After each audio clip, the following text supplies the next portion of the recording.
It was a dark and tempestuous fall evening on the island of Sodor. Sir Topham Hatt had closed the railway early due to the weather. The wind was howling fiercely, causing damage to power lines, trees, and even buildings all over the island.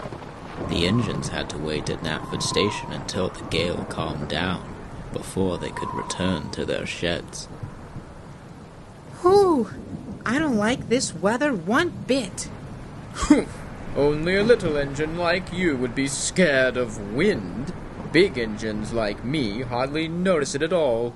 Little Percy's afraid of a light breeze. Imagine that. Being scared of a little bad weather. Just then, a loud crack echoed through the station. The three big engines jumped. What was that?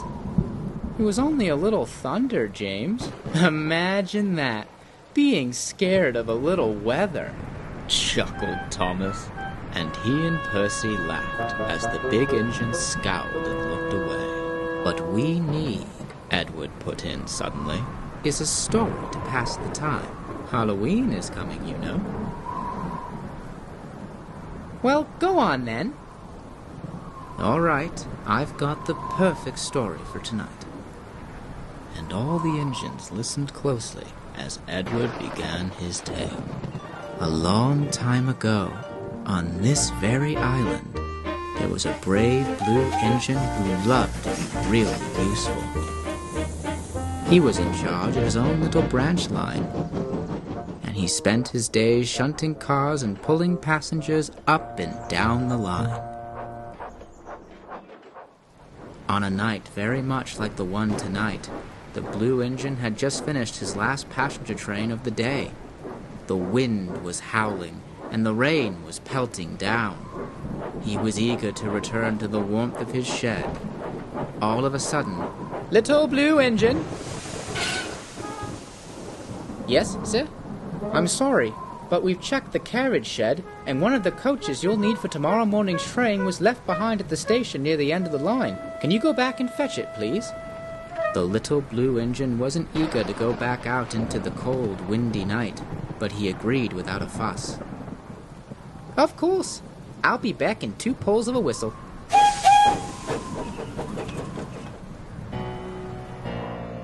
The little blue engine puffed silently down the old line. The wind and rain had died down, but a thick fog had descended, making it hard to see. I must finish my job. The railway is counting on me.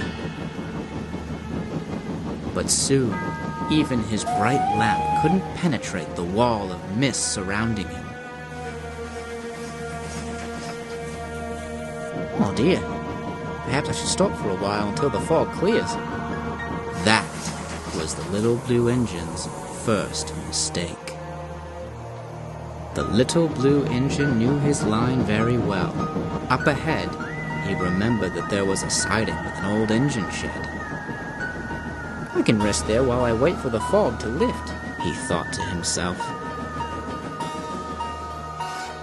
So the little blue engine's driver got out and switched the points, and the little blue engine chuffed carefully down the line. When he arrived at the shed, he felt a chill run down his boiler. The old shed looked rather spooky.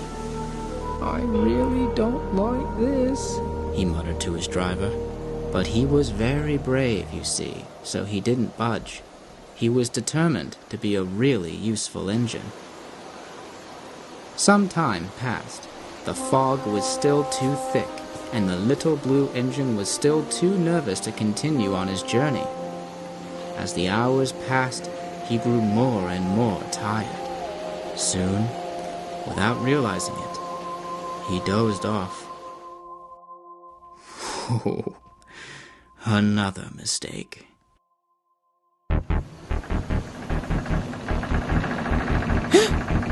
What is that? He asked his driver, but his driver was nowhere to be found. What's going on? No!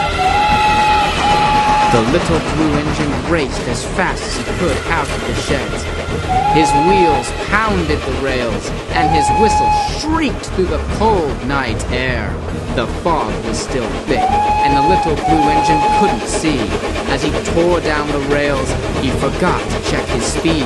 As he approached a set of points, he suddenly felt his wheels leaving the rails.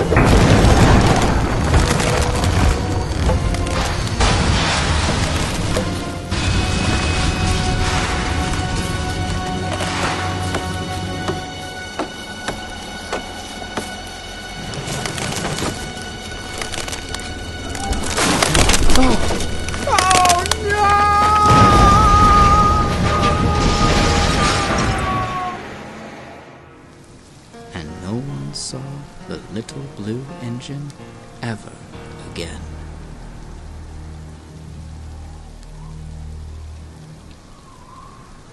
Just then, Sir Topham Hatt appeared from his office. All right, everyone. Looks like the worst of the weather is over. You can all return to your sheds. The three big engines puffed quietly out of the station.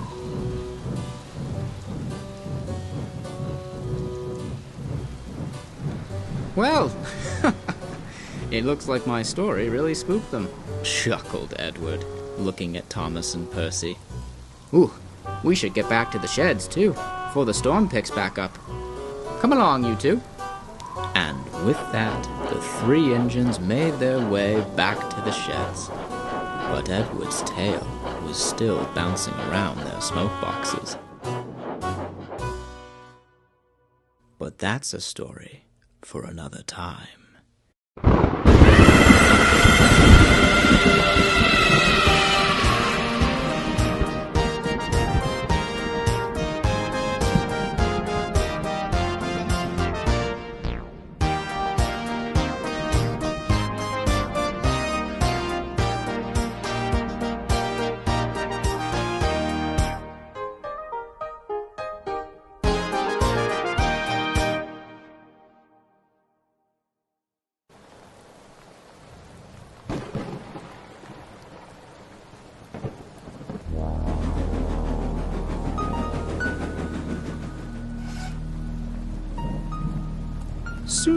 Soon.